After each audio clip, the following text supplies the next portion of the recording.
community partners. So a lifelong Cincinnatian, she came to work for the city in 2021 after two decades in nonprofit and higher education leadership. In her spare time, she moms two very active 12-year-olds. She gardens, speed skates, and travels whenever she can. It's Molly. And Nolan, I will tell him he's going to be speaking next, or is it Larry? No. So Nolan Brown just joined the City of Cincinnati's Office of Environment and Sustainability. And as a fellow in September, he will help with implement the various actions of the Green Cincinnati Plan, including topic of tonight, Electrify Cincinnati. So after earning his bachelor's degree in physics from Rhodes College in Memphis, Tennessee, he went to Asia, and in 2024, he was there for a whole year, right? 6 months. 6 months. Okay. He realized there that the deep need to serve the people of the earth and his community through combating climate change. And he's especially eager to bring his passions for serving people and the planet back to his hometown of Cincinnati. In his free time, Nolan loves to ride his bike and go dancing. He's also teaching himself to DJ. Oh, I should let you do this. Very, very different. More an MC role. I don't know. That's not me. Okay. And now Larry Falcon, he's the former director of the City of Cincinnati's Office of Environment and Sustainability. He's a member of Sierra Club. He's also on the executive committee and conservation committee. He's now almost converted his 100-year home to be all electric. So that's great. Thank you. Well, welcome speakers. Let's see, who would like to speak first? Molly. Yeah, I would love to. Thanks, Ian. Thank you. Before I get started, I'm going to make sure I'm in the right place with my friend Barry in the back there. So I need to share my screen. Is that right? So that you all can see this. Okay. And we're going to go from the beginning.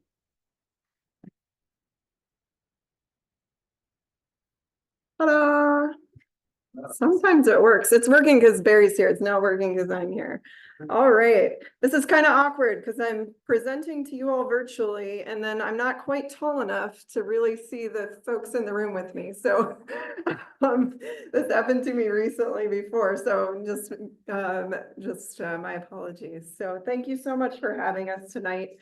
Like Jean said, my name is Molly. I've been with OES about 3 years, and Electrify Cincinnati is one of the things that I got to do early in my time at OES. And as a result, I am just going to get us started so that everyone that's with us today can understand the context in which this came about. I see familiar faces around the room. Some of you are going to know part of this history, no doubt. But we're sharing tonight this collaborative community education effort called Electrify Cincinnati, and our slogan is, "When it dies, electrify." I'm going to have to learn how to perform that a little more excitedly. Oh, and I will tell you, this is the first time that we've been able to present this, so we would welcome your feedback. Yeah, this is a brand new campaign. So you might be wondering, what the heck is Electrify Cincinnati? Like I mentioned, a collaborative community education effort. We aim to support Cincinnatians in particular. So this is the campaign, and I'll talk you through the history a little bit, but this is a campaign that is designed specifically for our area to accelerate the electrification of our homes, our businesses, our buildings in general, so that we can all lead even more stable, comfortable, and healthy lives. So that's if a program has a mission statement, that is this one. And then where have we been? So actually, let me go back here for a minute so you don't get all involved in the detail there. How many of you were part of the Green Cincinnati planning process in 2023? I knew I saw some familiar faces. So out of that community engagement process came 130 actions that ladder up to 40 strategies and 30 goals. One of those 30 goals is that we would have 20,000 electrified households. So specifically in the residential sector by 2028. And so how are we going to get there? This is one of the ways. Okay, we have to start socializing, we have to start activating. And so that is how we got here. Right now, in case anybody's wondering, we had about 8,000 homes locally that were already electric, not because necessarily they went through the journey like Larry will tell us about his, but because they were already designed that way. So 12,000 to go before 2028. Not a small number, but also not unachievable, especially with the assistance that we'll hear a little more about tonight. So this got started because RMI, which used to be known as the Rocky Mountain Institute, invited cities across the country to take part in something called Electrify Communities. So now I just want to give us a little more context about how we got where we are. So as the Office of Environment and Sustainability, when we end up with a goal like 20,000 electrified homes, and there isn't another organization or group of organizations that are pushing towards that goal, we're going to explore as a team and try to figure out how we can start urging things forward here locally towards that goal. And that's where an organization like RMI can come in with their ability to pull together cohorts of like entities, in this case municipalities, to talk about an issue like electrification. And so we went through an 18-month learning journey of sorts alongside people working cooperatively and Groundwork Ohio River Valley. And with those organizations, with those organizations, I mean one team member from each entity that was together with 25 other cities, exploring our data, exploring the newest technologies, understanding engagement strategies, messaging strategies, and the like. And out of that process, we were able to get a small grant from our local EPA Region 5. That allowed us to try a couple of things. That allowed us out of that 18-month journey, because of what we learned in that, we knew here locally that the best starting places for our community were likely to be contractor training on heat pumps in particular, and an ambassadors outreach pilot. So basically that had to do with building curriculum for community outreach and equipping residents from different neighborhoods to spread the information that we had created. So we did those pilots through that grant, and we call that Electrify 1.0. And then Electrify 1.5, we like to consider that next stage that you see there. In 2024, we launched our website as the hub of information for the local community.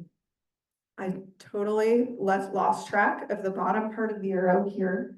In coordination with this learning opportunity came the passage of the Inflation Reduction Act, which I'm sure many of you, if not all of you, are familiar with, as well as the passage of the Green Cincinnati Plan, right? So we've got changes going on throughout the same time that can help to enable some of this transition for us locally and help us set goals that we can work towards. So now you find us at a place where we've just recently launched our website, a few educational videos. We no longer have our grant funds, but guess who we have? We have Nolan. Lucky us. So this is a bit of where we've been. You can tell it's an exploratory process. It's a learning process. We do not have all the answers. We would love to hear your questions at any point, really. We're a small enough group, I think. But from here, I'm going to pass the mic to Nolan and ask him to walk you further along our journey. Is that going to fit okay? I think it will. All right. Get you to your next slide if it wants to. It's the down button, not the right button. Okay, thank you. All right. All right, my name is Nolan, and I'm the aforementioned fellow and dancer.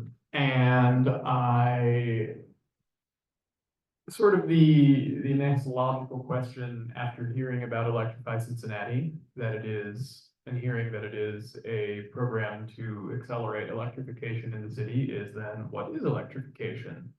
And so very broadly, it is the electrification of all building energy sources.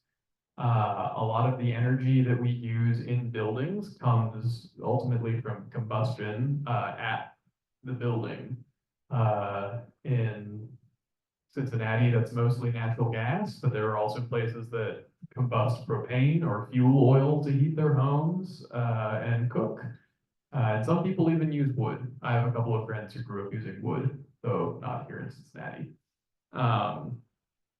And ultimately, we'd like to get that to renewable electricity, but we want to transition it to electricity so that back on the other side, on the generation side, we can switch over to renewables, even if we're not there yet. And you can ultimately get a green, carbon neutral building, which you cannot get if you are combusting at all. And as to what you're replacing, you're going to be replacing everything that uses energy in your home or a building in general. So space heating is by far the biggest user. Water heating is also large. Any and all appliances, including your stove, your dryer, your lawn equipment as well, even though that's not really in a building, but it's associated with your building. Yeah, that should definitely be electrified.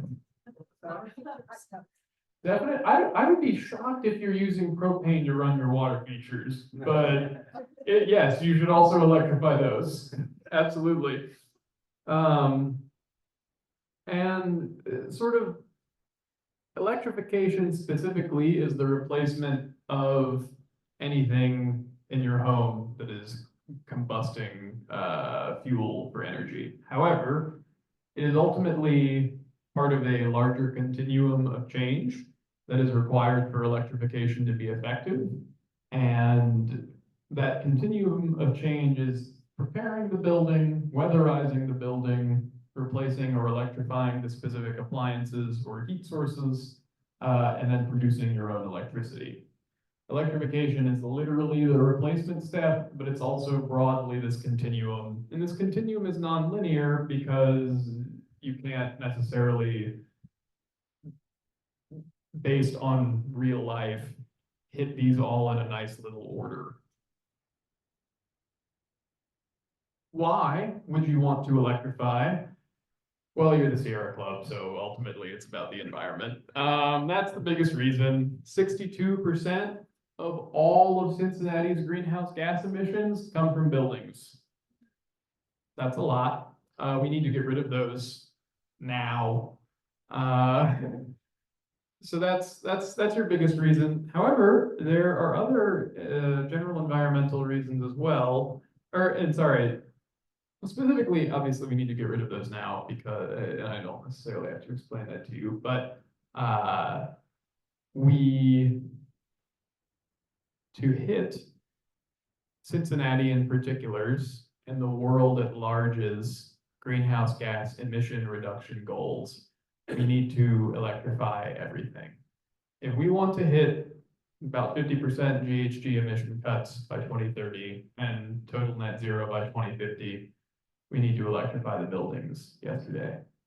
And those are the targets that are going to keep us in that 1.5 to 2 degree range that we're looking for. And this is reflected in the Green Cincinnati Plan, in which we are shooting for a 50% reduction by 2030, net zero by 2050. Additionally, there is the other environmental reason of air pollution. Combusting stuff, any fuel, regardless of how clean that fuel burns, is going to release particulate air pollution, which is different than a greenhouse gas pollutant. Particulate air pollution is like what causes smog.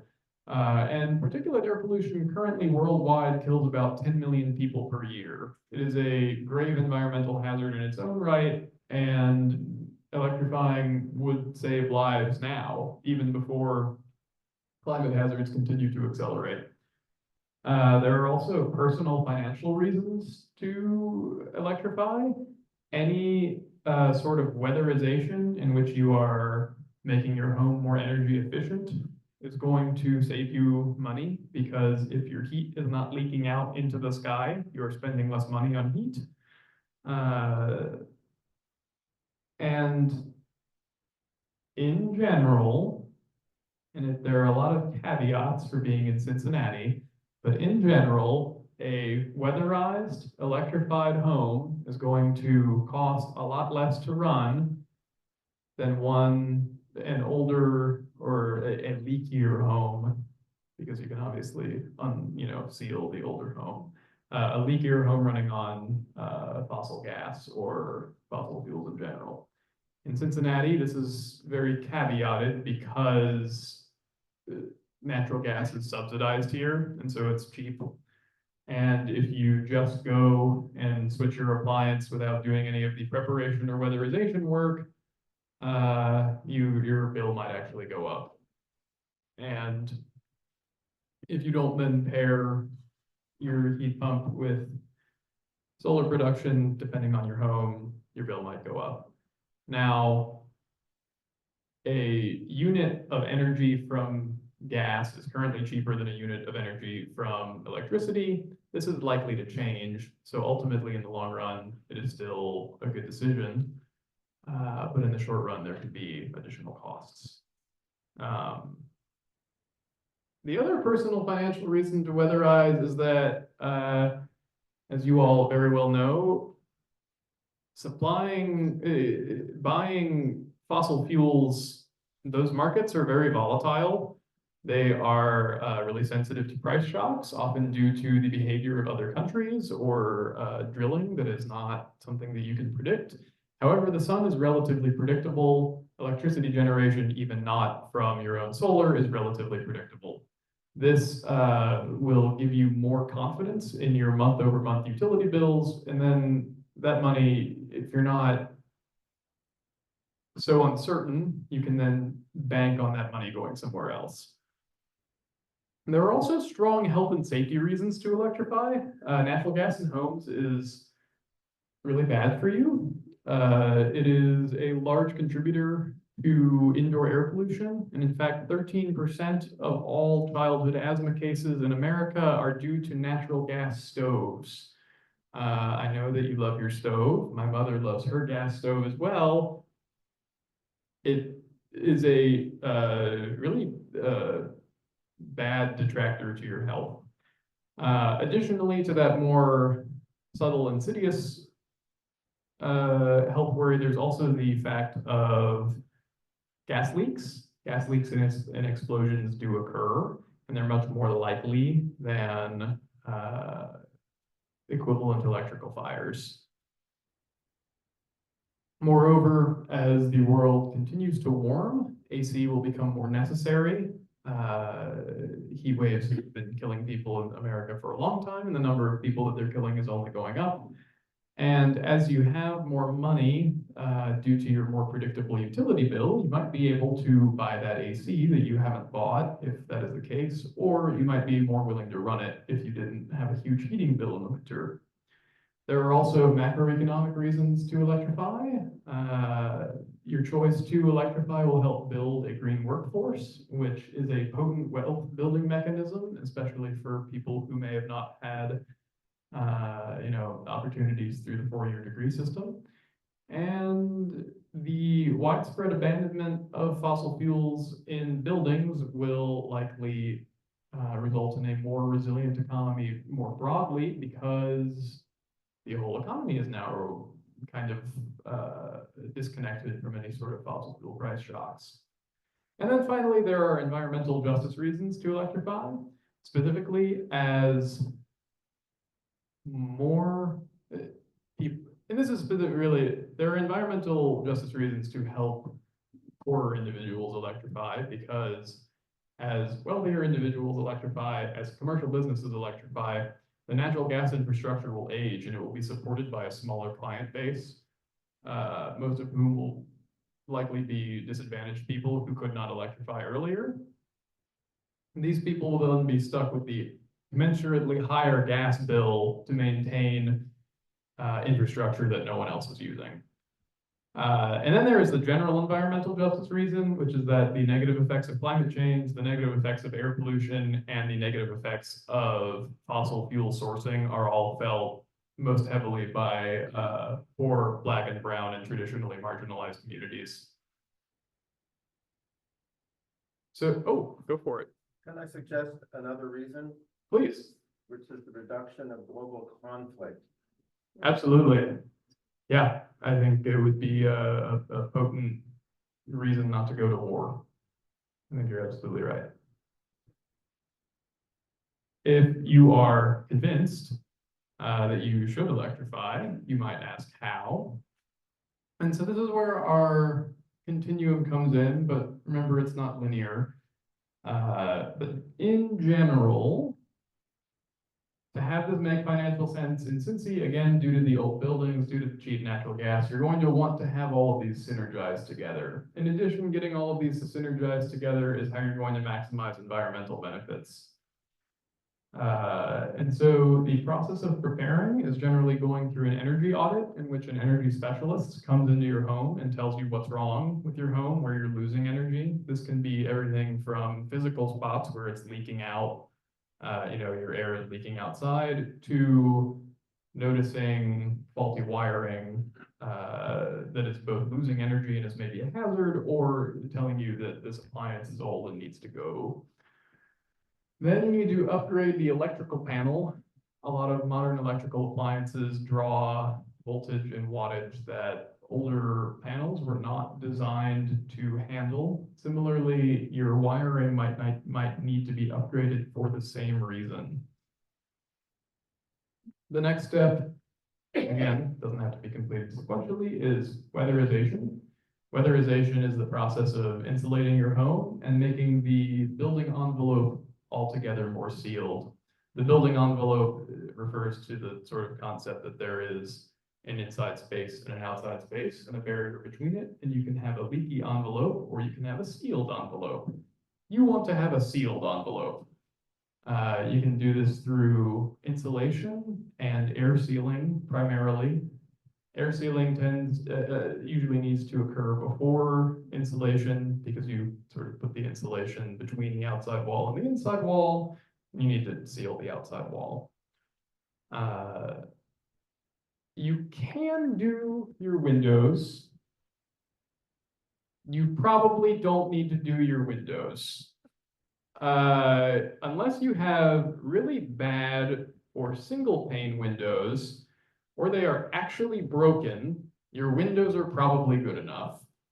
There's been a very effective marketing campaign about how much energy you're going to save with new windows. You probably won't. Double glaze?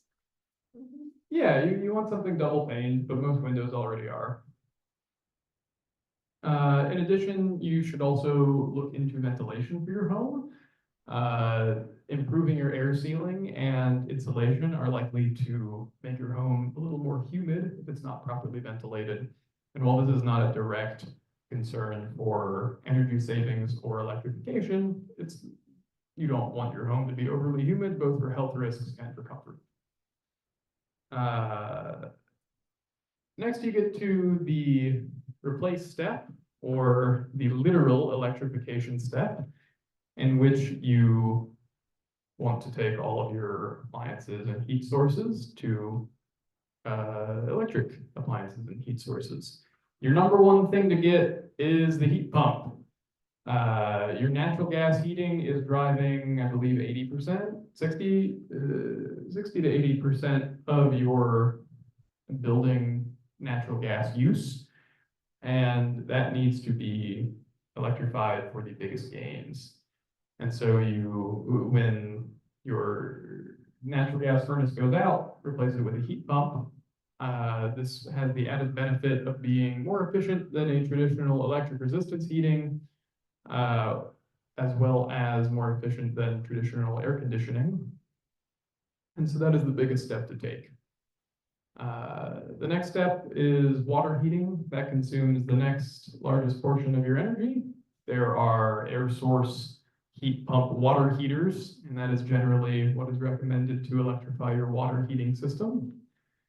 Then there are sort of smaller bits and bobs that need to be done if they're not already, but are lower on the priority list, like your gas stove, your gas dryer, perhaps gas lawn equipment, and you should really consider electrifying your car, because transportation is the second largest source of emissions here in Cincinnati, and considered generally broadly as well. And that needs to be electrified to realize the climate goals that we have additionally. Finally, you can get on to produce. Oh, please, Yeah, no, I'm gonna be asking questions a lot. so, go for it. I will warn you ahead of time. Are you also gonna discuss geothermal? Yeah, we can talk about it. I know less about it. However, the general consensus is that it is a good option. It can even provide you with more assurance of functionality. So a geothermal source heat pump works the same as a heat pump in that it draws heat from, it moves heat around. An air source heat pump moves heat between the air outside of your home and the air inside of your home. A geothermal source heat pump moves heat around between air deep within the earth and air inside of your home. The air deep within your earth is generally a more stable temperature than the air outside. It tends to be about 50 degrees down there at all times. This results in a much higher efficiency and a lower bill. However, geothermal is incredibly expensive to install. Moreover, air source heat pumps have improved dramatically in the last decade? But yes. 2 decades. And so in situations in which an air source heat pump used to not be reliable, such as in a place with colder winters like Cincinnati, it's now actually a relatively functional option. But they do heat the air outside when they cool the air inside. Yes, Okay, and another question has to do, you mentioned humidity. yes, If you can control the humidity inside your space, you can set your AC thermostat a lot higher, right? Yeah. Absolutely. And conserve a lot of energy that way. oh, yeah, that is, Secondary reason ventilation is so important. thank you, that was something that I had not learned, please. So you talk about the great cost for geothermal, but I know in Europe, they do a geothermal where you just go below the frost line and you do horizontal pipes Mhm. instead of very deep vertical pipes. Do people know? Hello? Thanks. Okay, well, I think that's. Try one more time. Anyway, so do we ever look into that locally in the Cincinnati region with the, horizontal geothermal? Because that is a really much less expensive option. I will pass it to Molly. Yeah, to the best of my knowledge, and I can't pretend to be an expert in geothermal, but I do know a few of those contractors. We mostly do horizontal. Yeah. Mhm. And it's most economical and beneficial in new builds than it is in an existing urban environment, just because of the space it takes in order to actualize that. If But you have a house with a yard, you go. it's possible. Wow, if you have a house with your part. Yes, you're exactly right. So the final, not necessarily temporally final step of the continuum is to produce your own electricity. Generally, the easiest way to do this is with having solar panels on your roof, but you can also get one of those home-sized wind turbines. If you do this, if you have all of your appliances electrified and then you're powering it yourself, your total energy usage bill will dramatically decrease. I can't promise zero. It probably won't be zero, but it will be very, very low. And there may even be months, especially if you pair it with battery storage, there could be months in which it is nearly zero. Having all of this is good both financially, but if your electricity bill is zero, that means that you're not buying any dirty power from Duke. How effective are the home wind turbines? I do not know. I do not know either. In this region, not very effective. We are an area with very low wind resources. Mhm. Yeah, I knew that was the case at scale. Nolan just pulled that one out of his pocket. He's good like that. I don't have any background to know. So, Gene, there's a couple questions here and here.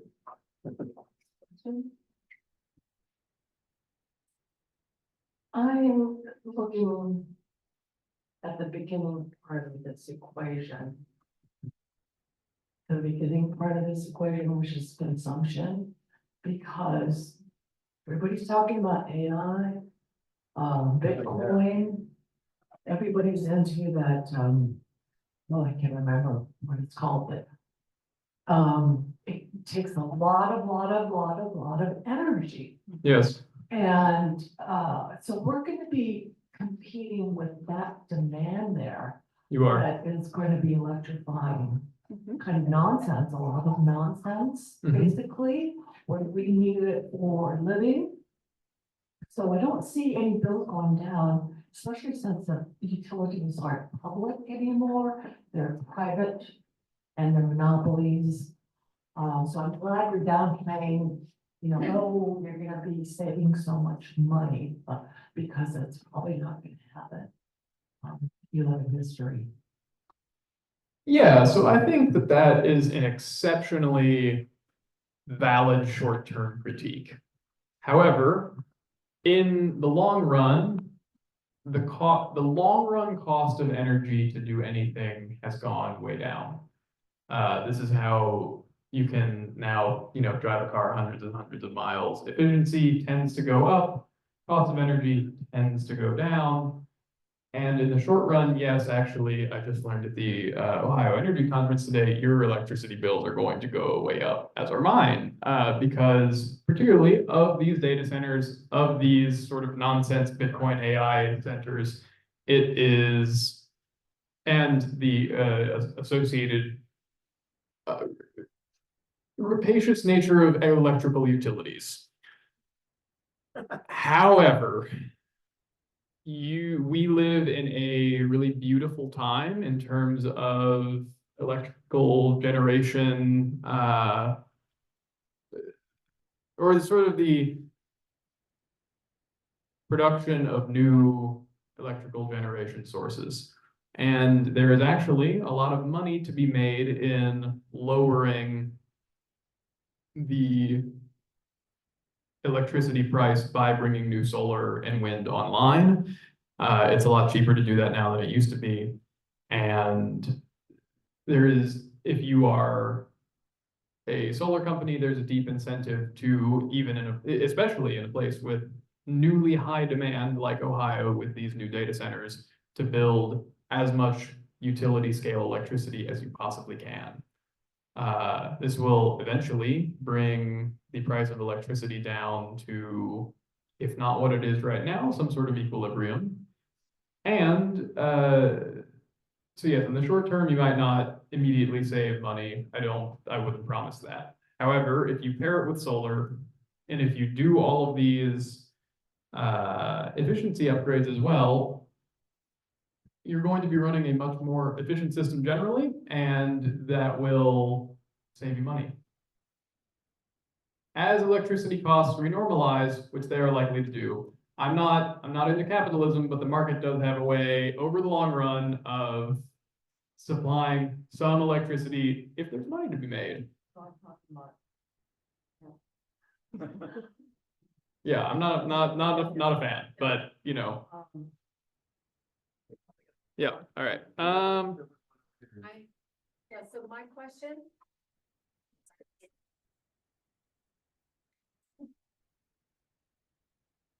So my question is, so let's say you electrify your whole house, but you have a giant, elm tree that covers your house, and you can't really do solar. And so you're relying on Duke, and where is that coming from? Is it that one of those 2 coal plants that we're paying for that we don't want to? Yeah, it's not good. So you're electrifying, but you're still really ultimately supporting that that energy creation. Yes, so ultimately that is going to change with the IRA incentives and with the way that electricity production is going. It's not changing as fast as we want it to, but it will change. 2, your building is still consuming less electricity or less units of energy regardless of source overall, because a heat pump is much more efficient than combusting fuel. Combusting fuel has a maximum efficiency of 42%. That's the Carnot efficiency. No combustion actually reaches the Carnot efficiency. The electrical heat pump, which moves heat around, much more efficient, uses less energy. So it is still, even if it's not immediately the most environmentally friendly proposition in the mid-run, even in the next couple of years, it is still more environmentally friendly than blowing up gas. The other thing I would just add is that, any investment in any equipment for your home or your car is a decade-long investment generally, right? So any decision, if I need to replace my furnace in November all of a sudden, I'm making that decision for 15 years. And my hope, or I'm investing in the future being cleaner, greener electric. And I was just gonna say, Yeah. oh, go ahead, you want this? May I?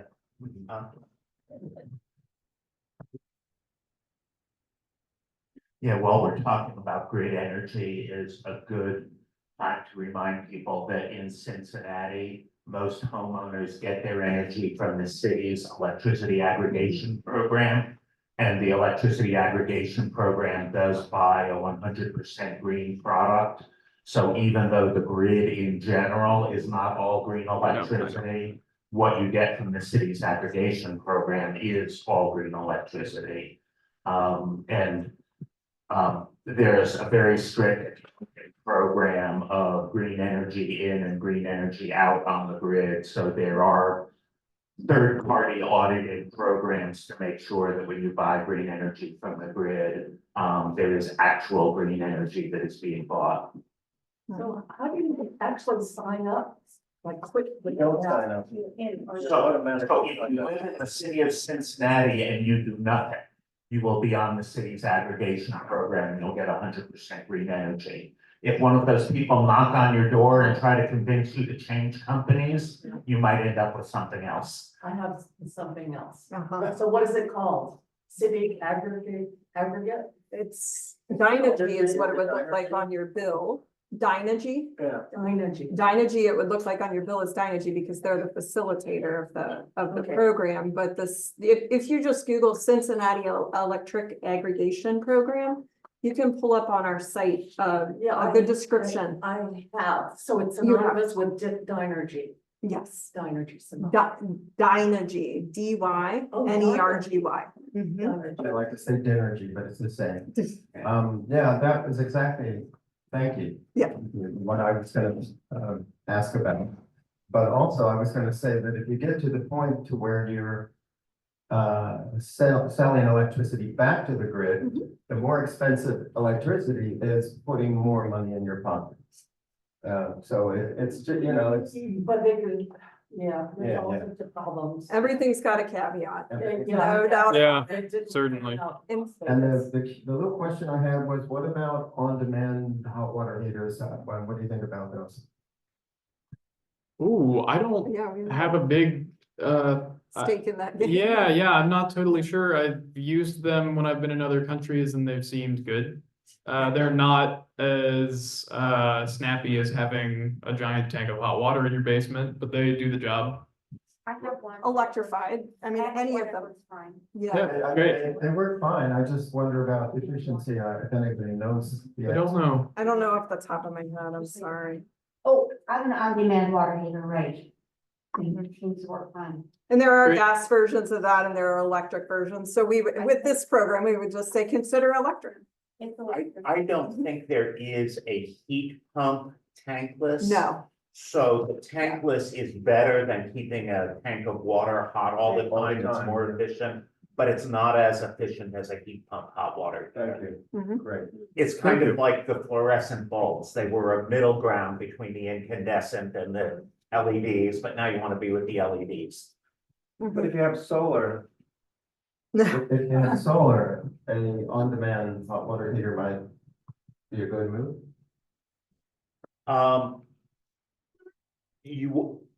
If it's an electric one, it's good to be on electric. When it dies, rather than replacing it with the same thing, you'll want to replace it with a heat pump. Well, you've answered another question, because I wondered about that weird slogan, so thank you. I have one more thing. I just have one more thing. So let's say you go back to the house that has a tree over it and you can't do solar. Is there anything locally that is a solar cooperative? No. Yeah, not yet, but OES was awarded a grant with the four other largest cities in Ohio to explore how to make that happen in Ohio, because right now community solar other than Cleveland, for some reason they found a workaround there, but we don't have access to that yet here locally. We'll be. But the aggregation program is a cooperative. Yeah, yes. It's just, there aren't arrays in local neighborhoods that you as a resident of that neighborhood can decide to plug into yet. And we're looking to move in that direction, but state policy is making that difficult at this point. Yeah, and I did have another suggestion, which has to do with the aggregation, is the city needs to do a much better job of informing people that just staying put. You've got the best thing going in the world. When the people tell you they're giving you green energy, you already have it. When they tell you they're giving you your cheap energy, you already have it. And people just don't understand that. They don't, no, many people think they're being billed twice. And our colleague Rob spends every day on the phone with folks. You're exactly right, Bill. We need to do better at that. Why don't we take one more question, and then we still have Larry to speak, and we've got a bunch more to share with you, so I don't want to lose track of our ability to tell the full story. Go ahead, Tony. Not so much a question as a comment. Out in Southeast Indiana and Franklin County. Out in Southeast Indiana and Franklin County, and actually up here near, I think around Oregonia, when we were on a bike ride, I noticed in both locations, there are companies that are trying to cover prime agricultural fields with solar panels. And it's like, why not come in here into the city and cover parking lots like the Cincinnati Zoo did with solar panels instead of covering prime agricultural ground? It's more just a comment. Agree. Or tops of buildings nearest to where the most energy is used. Yes. Yes. Brownfields. Yes, we hope to be putting, I better not let the cat out of the bag. You should see some progress on that front very shortly.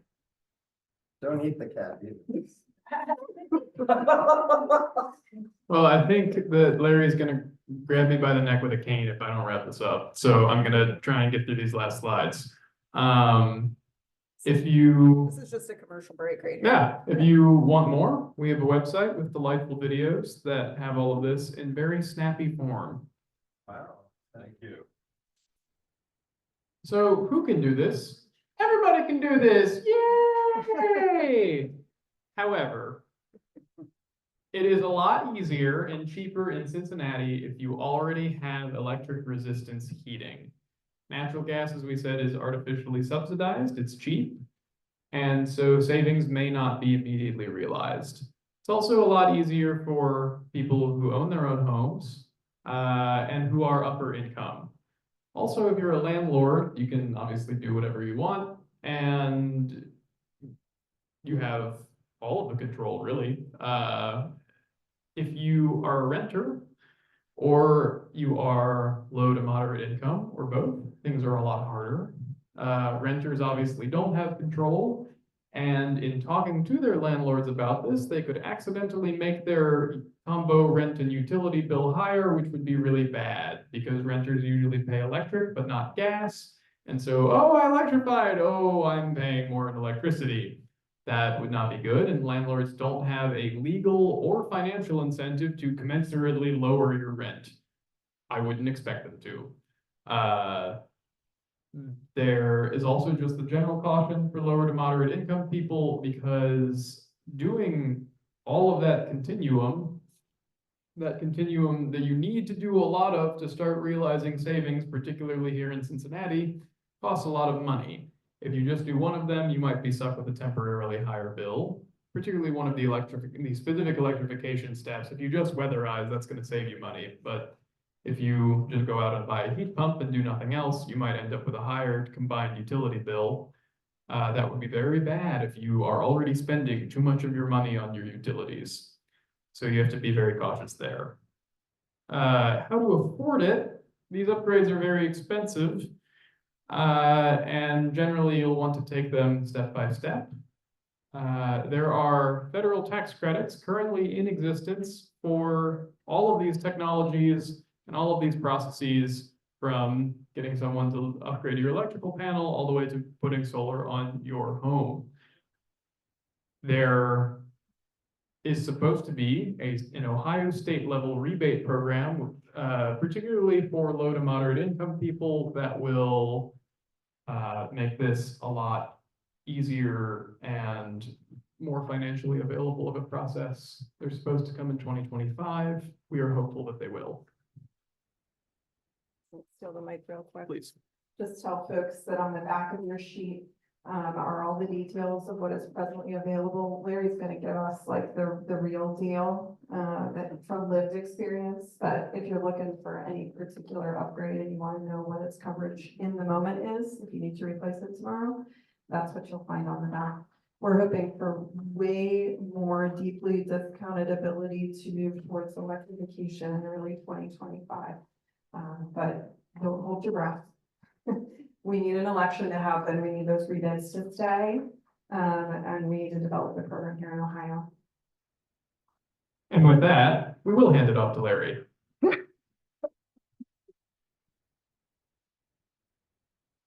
Thank you, Noah. Thank you for setting that up. So what you see on the screen right now is the house that I live in. And so I'm here for a case study. I've been doing the journey to electrification, and I hope you'll travel a similar journey if you're not already. The first thing to say is your journey will be different than mine. Each decision along the way is driven by a lot of particular circumstances.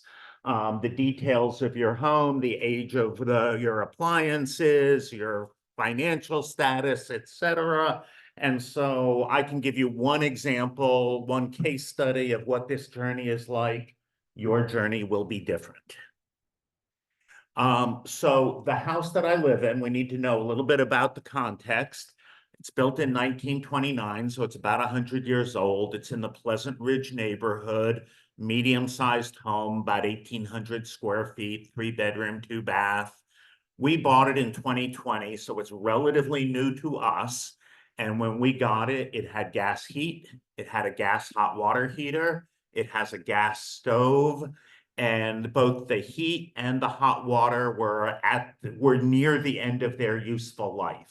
So that was important, coincidentally a good thing, sort of, that they were going to need replacing relatively soon in our ownership.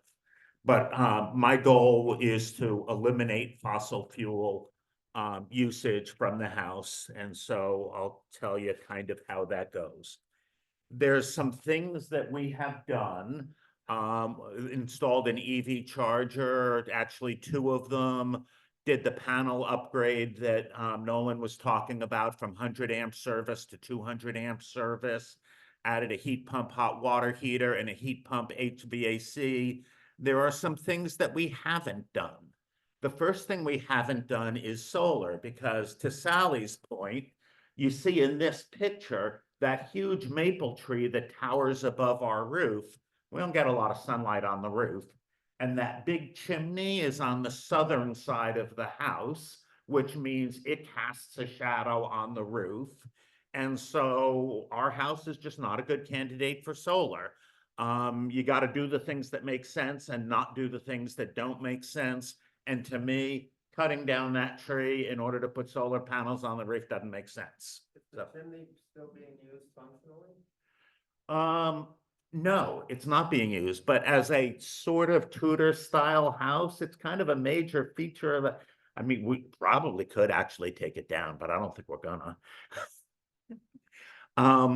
We do not have batteries. That's something that we may do along the way for reliability, for storms, and when it gets to the point that you can day trade in energy, buy low and sell high every day by charging your batteries, and with our electric vehicles, swapping energy between the house and the vehicles based on time of day pricing.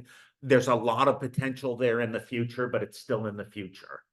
Weatherization we have not done. We've got good windows. It never feels drafty. Maybe previous owners have done some of the work that's needed. I will say I know that I should do weatherization. I confess that I have not. You had a question? Does the tree shade your house so you don't spend as much for air?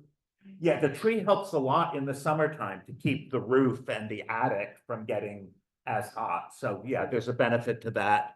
And of course, the tree sequesters carbon. So, don't want to stop that. And, we have the gas stove. And as somebody previously was saying, my wife really likes the gas stove. And we've discovered that it uses a very small amount of energy. And so we haven't done that. Maybe at some point we will, but we haven't yet. But its real problem is what it does to the air in the house, isn't it? That is a problem, yes. Its real problem is that it's standing in the way of my disconnecting my gas feed. And it costs me almost $50 a month for the privilege of having a gas connection. That's the minimum price if you use nothing. And I can't disconnect my gas because my stove is using 80 cents a month worth of natural gas, and I'm paying $47 a month for the connection. But we like the way it cooks. So timeline, we put in the first EV charger when we first moved in. One of the things that's important as you do this is figuring out the timing of the tax incentives, because number one, you need to know how much tax appetite you have so that it's a tax credit, it's not a tax refund. And so you have to have the tax appetite to use the tax credit. Also, there are yearly maximums. For certain things, you can't go more than $2,000 worth of tax credits per year. And so I had to spread the work out into 2 tax years in order to not exceed the maximum. So that's the timeline of the changes. And we started in 2023 because that's when the Biden Inflation Reduction Act benefits became available, and that made a huge difference. I'll take you through the economics of each of these decisions, and you'll see how important the Inflation Reduction Act is in making this make sense. So the first thing I did was the EV charger. That's what my EV charger looks like. I installed it when I moved into the house. It actually came free with my first electric vehicle, which is a 2016 Nissan Leaf. And it sat in the box for 4 years until I became a homeowner, because as a tenant, I didn't have a place to install it. I just plugged into an ordinary 110 outlet and got by with trickle charging. But now, for a handyman and a spool of heavy duty wire, I was able to install the charger that I already owned. Cost about $200 for the handyman and the wire to get that hung on the wall and hooked up. The second thing I did was upgrade the electrical panel. And for those of you who don't know, that's what an electrical panel looks like. It's your breaker box. And upgrading an electrical panel is really expensive. I didn't understand why, right? You can go to Home Depot and buy those things. They're a couple $100. And I didn't realize that in addition to upgrading the panel, the electrical box, they also have to upgrade the service from the street into the house. There's a part of that wire that is Duke's, and it's not our responsibility, but where the Duke wire ends and it has to go down to the meter and from the meter into the house, that all has to be upgraded. They had to coordinate with Duke and upgrade the meter. So there's really a big deal to converting a house from 100 amp service to 200 amp service. I hired an electrician. It was $2,500 total for the job. The tax credit is 30% up to $600. So I got a $600 tax credit for that job. So net cost to me was about $1,900. And It hangs right where my old panel was in the basement, out of sight, out of mind. You know, there it is, $1,900 hanging on the wall in my basement. But it was an important predecessor step for the other things I wanted to do. So then, yes. How do you know if your panel is 100 or 200? Where does it say that? Yeah, so so the question was, how do you know what kind of service you have? Old homes could be as little as 60 amp service. Mine was 100 amp. Modern homes are usually 200. If you go into your breaker box, right there is your main switch. People at home can't see where I'm pointing at the screen. But that's the main switch, and that'll have a number on it. And on this one, that number is 200. And on my old box, that number was 100. So that's your main breaker, and it'll tell you how many amps it is. If you have one of the ones with the old fuses that blow and then you have to screw it out and screw it back in, you probably need to upgrade. And I have an old home that had a form of wiring that precedes the kind we use. The knob and tube wiring. We had knob and tube wiring also, and I'm only telling you about the green stuff. We replaced knob and tube wiring, but that didn't make this presentation. So the heat pump hot water heater we installed in June of 2023. Our previous hot water heater was about 20 years old. It started leaking, so we converted from gas to electric. We got a Rheem is the brand of hot water heater. It's one of the major brands. There are several major brands. I'm not committed to this, but it's what was on sale at Home Depot.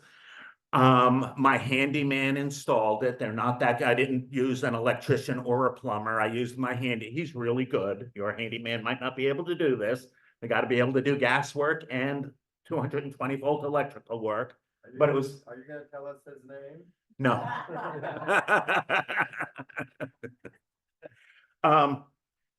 So Rheem hot water heater from Home Depot installed by our handyman. The unit itself cost us $1,600. Labor was $250. The tax credit again is 30% up to a max of $600. So for our project, the tax credit came to $555. So it netted out at $1,295. Now, compared to that, my hot water heater was leaking. I needed a hot water heater. So if I didn't do the heat pump, a like-for-like replacement, an Energy Star rated natural gas hot water heater from Home Depot would have been $1,000. The installation would have been a little cheaper because I didn't have to convert from gas to electric. And so it would have totaled $1,160. With the tax credit, the premium that I paid for the heat pump was only $135.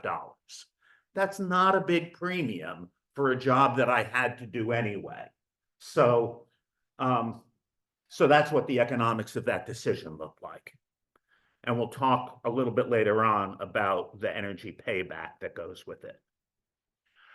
So the next thing I did in December of 23 was I got my second electric vehicle, got a Chevy Bolt, sticker price $29,000, tax credit $7,500, so off the lot for $22,000. And so in my mind, I paid no premium to get an electric vehicle. You know, the internal combustion engine vehicle that I would have bought, $22,000, a pretty competitive rate for it. Now, the Chevy Bolt is no longer available. I got it in December of 23 because I knew they were going away and I wanted one. But actually, if you're gonna get one now, my suggestion, best bet, is the Chevy Equinox, which is now available for about $35 minus tax credit is $28. It's got better range than this one. It charges 3 times faster than this one. Really good car for a really good price. But I'm not here to do a Chevy commercial, just to say the EV didn't cost me any. I needed a car because My daughter started driving and she needed a car, so I gave her my old one, so I needed a new one. So this is what I got. And so with two EVs in the family, now I needed a second EV charger. Actually, I didn't. The two shared a charger for about 3 months. But part of the deal with the Chevy Bolt is that Chevy would pay for, I call it an EV charger. It's not really an EV charger. It's just a 220 plug. It's a standard dryer outlet. But the Chevy Bolt comes with a cord that has what you need to plug into the car on one end and what you need to plug into either a 110 or a 220 outlet on the other end. So you can just put in a dryer outlet and then you can do level 2 charging for your car. And so that's what Chevy paid to install in my house. It cost me nothing. What it would have cost me to install that is about $250. So it's not a big expense anyway for a home EV charger. You hear about EV chargers costing a lot of money, and it depends upon what you want the charger to do. If you want it to be smart, if you want to be able to manage it from your phone, if you want to be able to charge people for charging at it, accept credit cards, all that kind of stuff, you can spend a lot of money for a charger, but that's not me. I just wanted something I could plug my car into in my garage, and that's cheap and simple. And your other one is level 2 also, or? Yes. 3? Okay. Yeah, level 2 also. Yeah, a home charger will never be level 3. Yeah. So then the next thing I did in June, just a couple of months ago, was the heat pump HVAC system. And the heat pump HVAC, that's what the outside unit looks like, not much different from an air conditioner. That's what the inside unit looks like, not much different from my existing furnace. My air conditioner was more than 20 years old and it quit at the end of June. I needed to buy an air conditioner. I could have bought just the air conditioner, but my furnace was also older, end of life. So as you see, what I got was the Carrier brand unit, one of the major brands. Again, there's several major brands. That's one of them. It was installed by Corcoran and Harness, which is a well-known name in HVAC work in Cincinnati, but I'm not particularly a fan of them. They were just available when my HVAC went out and I needed something quickly. How the economics worked out. The heat pump HVAC system was $14,500. I got a $2,000 tax credit on it. So it nets $12,500. If I had just replaced the air conditioner, that would have cost me $7,000. And someplace in the near future, I would have had to replace the furnace for another $4,600. And that would have totaled $11,800. And so the premium I paid for a heat pump was $693. That's what it cost me more than doing it just replace like for like. So, did it make a difference? Am I going to save money? Am I going to help the climate? So now I'm going to get a little geeky on you because we're going to dive into the numbers. So this is my electricity usage based on my Duke bill. And in this chart, you can see the red line is 2022, the yellow line is 2023, the green line is 2024. Electricity usage peaks in the summertime because that's when I'm using air conditioning. It goes down in the wintertime. That's what the electricity usage looks like for my house. This is where I got my pointer, my non-laser pointer, low tech. This is where I installed the HVAC system just a couple of months ago. And so the difference between the shape of the yellow line and the shape of the green line is the electricity savings from my new heat pump compared to my old air conditioner. This is when I installed the hot water heater. And you can't really see the electricity change in the summertime because I'm using so much air conditioning. But if you look over here, when I'm not using air conditioning, this line above this line is the amount more electricity I'm using for hot water. Because I switched to electricity, and we'll look at the gas bill in a moment and you'll see how much the gas bill goes down. Here's where I installed the second electric vehicle charger. And so you see here, the green line above the yellow line is the combined hot water heater increase and charger increase. Increased my electricity usage that amount. Now, we'll look at my gas bill. And the gas bill has kind of the opposite shape. It's low in the summer and high in the winter, because that's when I'm running my heat.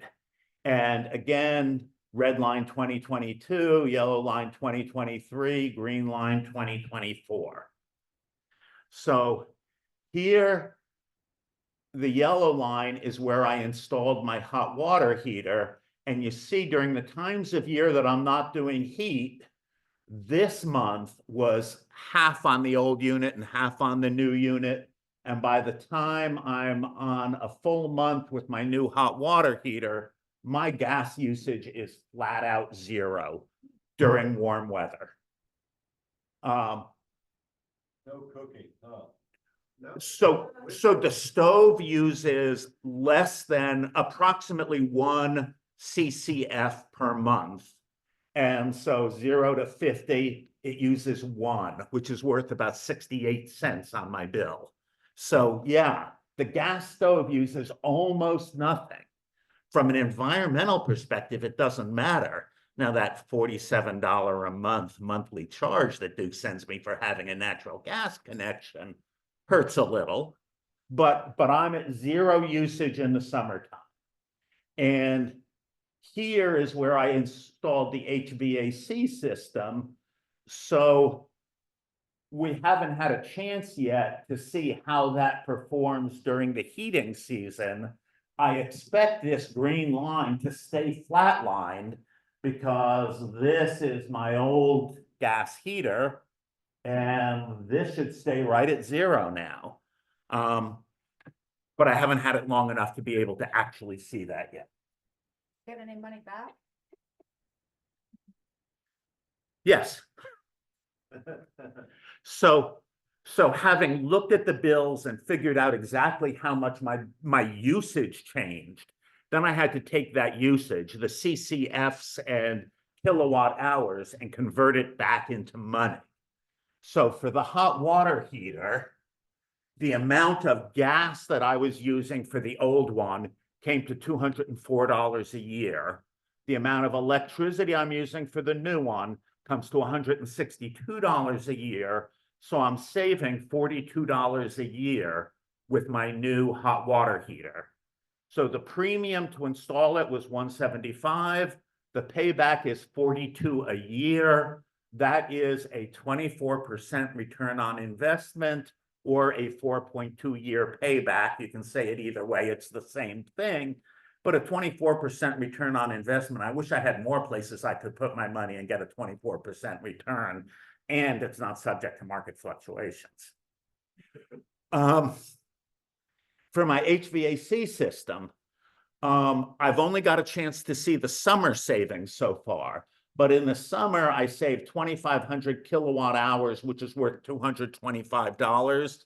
I have not seen the winter savings yet, so that's to be determined. I did a guess, and like Nolan was saying, when I crunched the numbers for what the winter is gonna look like, it came out really close to even, depending upon what assumptions I used. I think I decided that I came out like $5 ahead or something.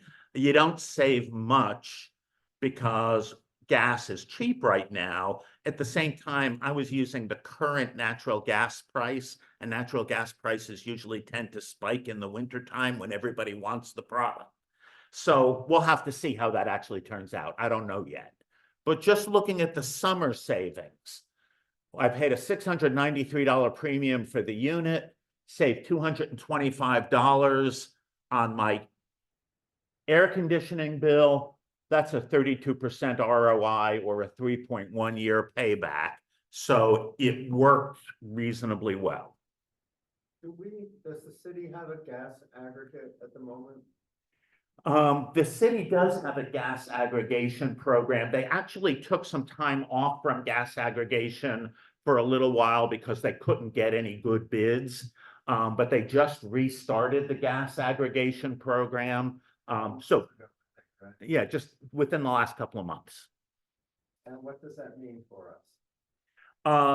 It means you get a better price than buying your gas from Duke, but in terms of clean energy, natural gas is natural gas. There's no such thing as a green product. Okay, so that's the hot water heater and the heat pump. When I look at the EV charger and the electric vehicle, you know, my net investment was zero. I paid no premium for the car and they paid for the charger. The return, the gasoline, I drive that car about 12,000 miles a year. It uses about 300 gallons of gas a year. Yeah, 400 gallons of gas, $1,200 a year. The electricity for the electric car costs about $300 a year. So I actually save about $900 a year in fuel by having an electric car instead of an internal combustion engine car, for no initial premium paid. And most people's cars don't get 30 mpgs anyway, so it would be even bigger savings, right? Well, I use that as a guess because I figured if I bought an internal combustion engine car, it would probably perform at least that well. But yeah, you pick whatever car you want to pick. So overall, total it up, the premium that I paid was $2,768 to do all of this. The returns that I'm getting are $1,167 a year. And so I'm getting a 42% return on investment of this, or a 2.4 year payback. But remember, a lot of that is because I needed to buy a hot water heater anyway. I needed to buy an HVAC system anyway. If I had a perfectly good hot water heater and I was going to throw it out in order to get a heat pump, then the investment would be significantly larger because I didn't have to do it anyway. So the overall financials work good. Then I wanted to look at the climate impacts. And so my EV, avoiding 400 gallons of gas a year, saves 3.4 metric tons of CO2 per year. My HVAC and hot water heater, eliminating 1,100 cubic feet of natural gas per year, saves 6.4 tons. And so that's 9.8 metric tons of CO2 a year avoided, which is a number that means something to me and means something to very few other people, right? Because who knows what a ton of CO2 is. So one of the equivalencies for that is that's the carbon absorption of 60 mature trees. And so that's a fairly substantial amount. The other way of saying that is that the average American household has a carbon footprint of about 40 tons a year. So 10 tons a year is about a 25% reduction in a family's carbon footprint.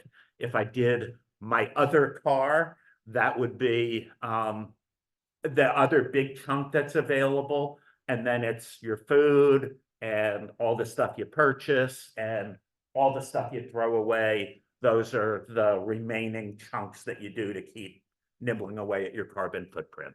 So this is based on the assumption, because of the aggregate, that you're using 100% green energy, green electricity. Yes, yes. When I did these numbers, I didn't back out anything for the electricity because I'm on the city's aggregation program, so I'm counting my electricity as 100% green.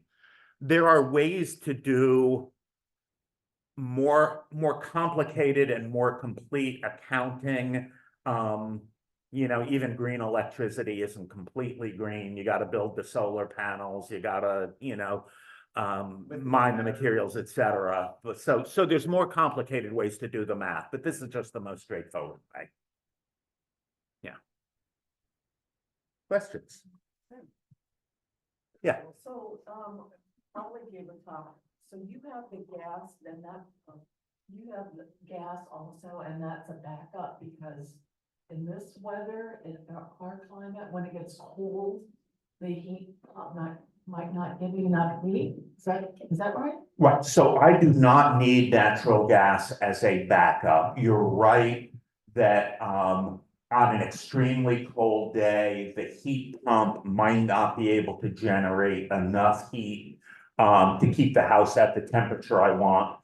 All of the heat pumps that are being sold in this market have a backup heating coil embedded in them. And so on a very cold day that you need more than the heat pump can generate, it's electric resistance heating that supplements it and gives you the extra boost that you need, which is not as efficient and not as cheap, but you don't have to keep a gas connection. And in a typical year, I might never need it because this unit is good, down to 0 or -5. If we got some crazy, -10, -20 day, I'd be glad I had the electric resistance backup. But in a typical year, I'm unlikely to use it, or certainly not more than 1 or 2 days. But that is the advantage of geothermal. Because it's constant. Yes.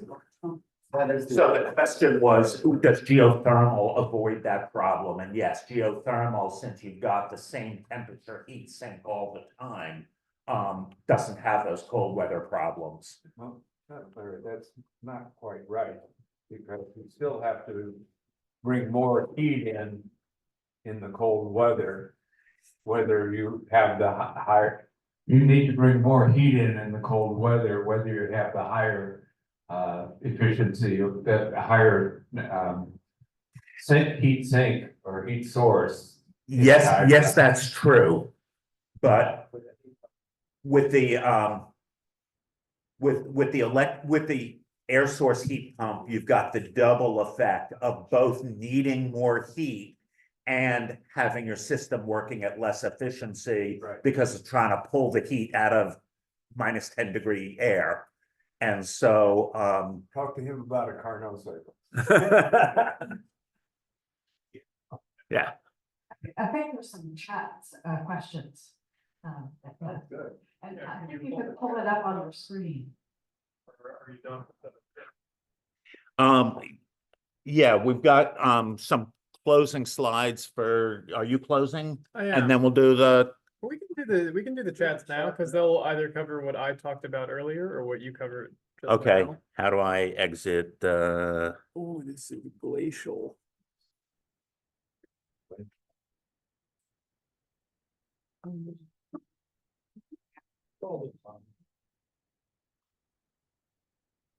Now I buy Larry's mouse. any comment about heating an old house which has a boiler and radiators? Can boiler be easily converted to electricity or heat pump? So converting a gas furnace to a heat pump is relatively easy because you already have ductwork.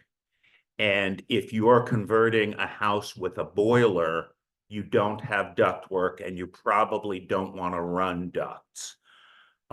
What is becoming available now are heat pump window units, which might be an appropriate solution in that situation, which is rather than having a central HVAC, just put a window unit in each room. It's a highly energy efficient window air conditioner and window heat pump heat unit.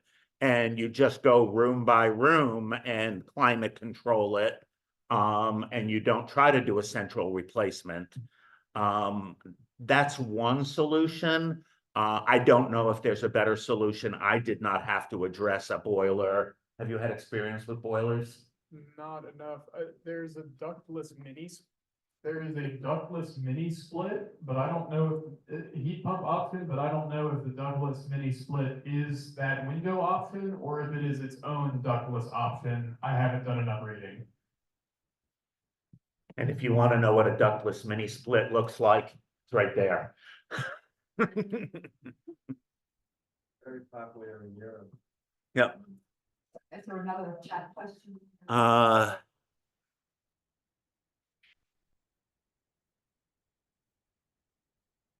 The window unit pretty comparable in cost. You know, right now you can get a window air conditioner for about $100, Energy Star for under 200. The window heat pumps are in the $500 to $700 range. So they're more, but they're not crazy.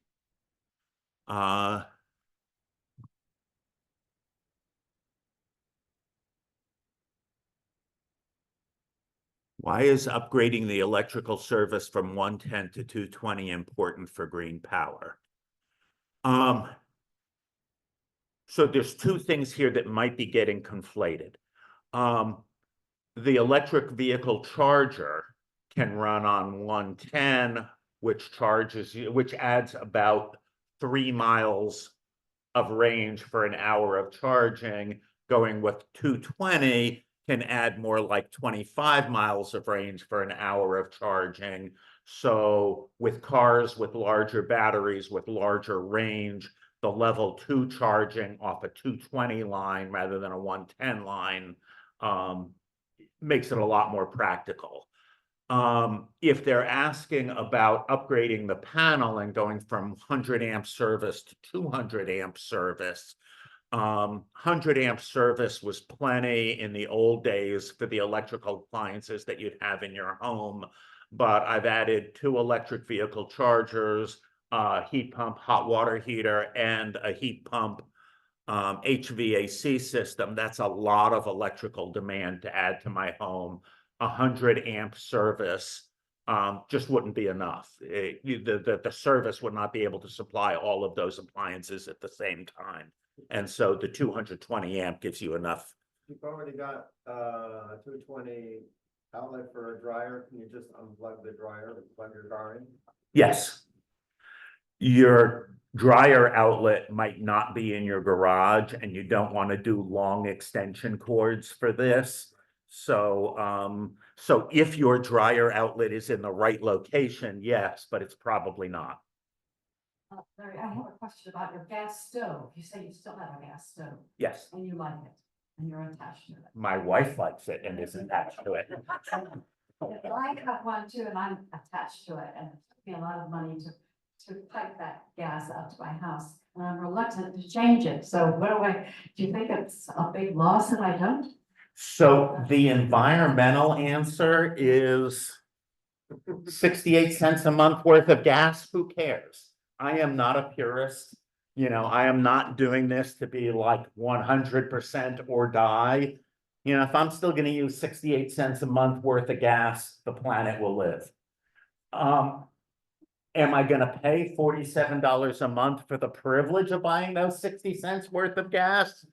That hurts a little, but you know, Your wife is that. yeah, I've accomplished the environmental goal. I'll let the money take care of itself. But that's not the only environmental concern with the gas stove, right? Weren't you Right. thinking about that? Right. Yeah. Right. There are air quality issues, also indoor air quality issues. A couple of things, being nosy, how cold do you run your house and how hot do you run your house? And also, to mitigate your heat costs, how about in California, we used to have the floor heated with and then also I was at a house and the bathroom wall was heated. That was really nice. Do those help save any electricity? So I used to live in a house with in-floor radiant heating, and it's very nice. It does a good job of maintaining a steady temperature.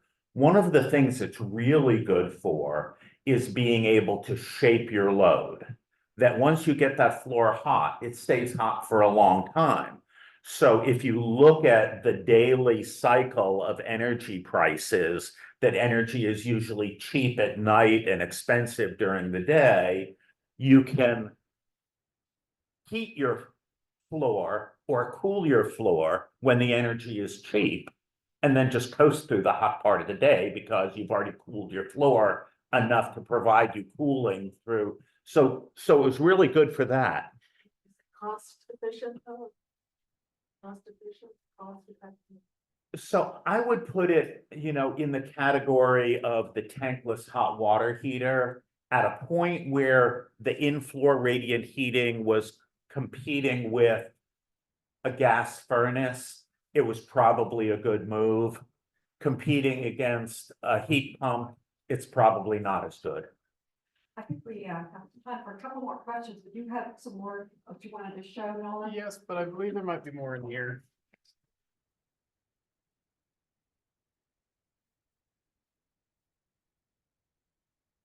Besides covering parking lots with solar panels, is it reasonable to cover freeways with solar panels? Solar panels are basically made out of glass. They're not really good at taking impacts. And the racking, the racking that holds the panels up can be very expensive. The reason why you install on roofs rather than building freestanding units is you don't need all the steel infrastructure to hold it up. You just lay it flat on the roof. And so when you start building structures to hold the panels, you start spending a lot of money. That's why parking lot units are not as economical as rooftop units, because you have to build the structure that holds it up. So I would say that you're going to have a hard time making a freeway cover pencil. It would be too expensive to build. Well, I think we've come to the close to the end, and Nolan had a couple more slides to Absolutely. show, and then we have to stop.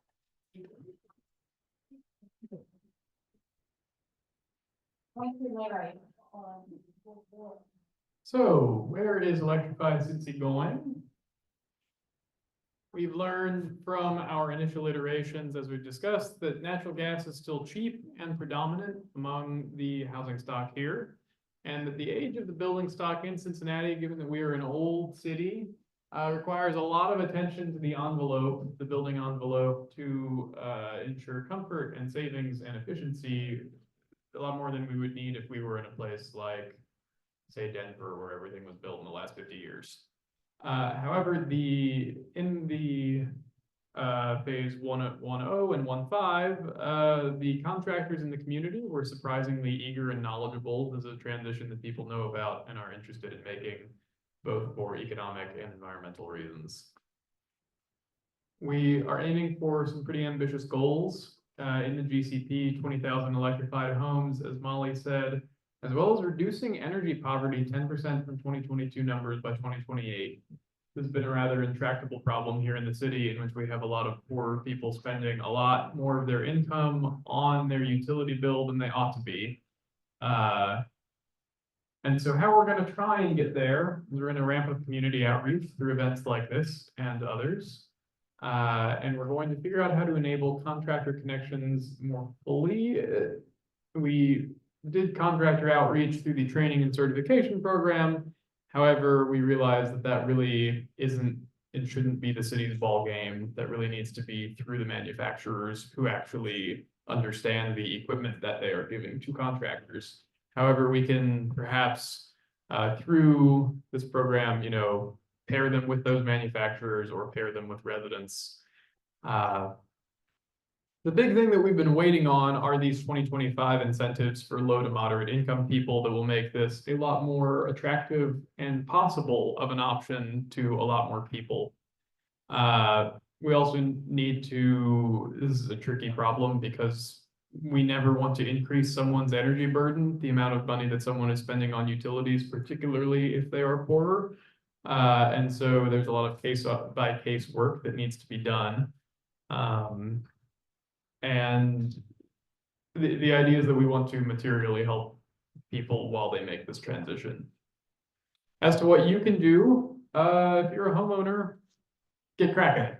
And please propagandize on our behalf. We have this delightful website. It's very cute. It has a lot of handy info, including about incentives and about everything that has been talked about here tonight, other than Larry's specific home. And yeah, refers to other residents. And there's also this handy resource, electrifyeverything.org.